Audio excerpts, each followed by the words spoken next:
Homily 45. On Tuesday of the 5th week of the fast, a teaching from the Gospel about the rich man and Lazarus. The parable about the rich man and Lazarus is for the benefit of us all, both rich and poor. You who are rich, be generous, so that you may not be condemned as that unmerciful man was. And you who are poor, praising God, endure sorrows and hardships, so that you may receive good things, just as Lazarus did. There was a certain man in Jerusalem whose name was Lazarus, poor and sick. There was also a certain rich man, who had costly garments and an abundant table of food, and always made many feasts, and he had many cups and vessels of gold and silver. Now Lazarus was sick and full of sores, lying at the rich man's gate, and had no one to touch him, nor anyone to come to him. And dogs came and licked his sores. Yet this poor man, being in such misery, did not murmur at all, nor did he speak evil against the rich man. And at his end he was deemed worthy of such honor that he was carried by angels to Abraham's bosom. The rich man also died, and they buried him. Great indeed was the honor of the rich man, like a tree with many leaves that bears no fruit. For in truth it was said that while he was still living, his soul had already been buried. His grave was his flesh, fattened with many kinds of food and drink. And when he died, he was brought down into Hades. And lifting up his eyes, being in torments, he saw Abraham from afar, and Lazarus with him. And crying out, he said, Father Abraham, have mercy on me. Send Lazarus, that he may dip the tip of his finger in water and cool my tongue, for I am grievously burning in this fiery flame. Why was it that he saw Lazarus not with some other one of the righteous, but with Abraham? Because Abraham was hospitable to strangers, whereas this rich man did not even look upon the one lying within his own gate. See the wisdom of Abraham, that he did not say, Unmerciful one, hard-hearted one, but said, Remember that in your lifetime you received good things, and now you suffer.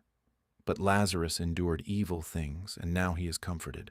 And furthermore, between us there is a great chasm. This signifies the separation of the righteous from sinners. Then he said, Father Abraham, I beg you, send him to my father's house, for I have 5 brothers, so that they too may not come to this place of torment. Having failed in what concerned himself, he now offers a plea for his brothers. But Abraham answered and said to him, They have the law and the prophets and teachers. But the unmerciful man said, No, Father, for I myself always heard, and did not believe. I thought the scriptures were fables, saying this about himself, reasoning, But if someone rises from the dead, they will believe. And even now there are such people who say, Who knows what happens there? And who has come from there to tell us? But they do not listen to the scriptures and to teaching. And so, even if someone were to come from the dead, they would not be able to believe. This the Jews plainly showed. For since they had no faith in Scripture, even though they saw the dead being raised, they did not believe. Indeed, they even wanted to kill Lazarus, whom Christ had called forth from the dead. And at the crucifixion of Christ many of the dead arose, yet they did not believe even this, but did even more evil things. They killed the apostles and those who confessed the name of Christ. And they did not believe even when they saw God himself, Jesus Christ, resurrected from the dead. If this had been profitable for faith, then the Lord would have raised the dead often. But now Holy Scripture and teaching are more profitable than all things. And if the dead were to rise, the devil would deceive many by his delusions. Therefore God did not command that this should be so, but gave us the Scriptures, shining as never-setting lights for the strengthening of the Orthodox faith.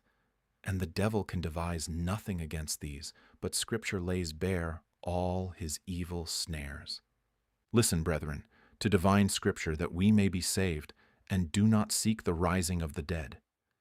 Abraham's bosom signifies the kingdom of heaven, where the souls of the righteous dwell, but sinners will be sent away to various places.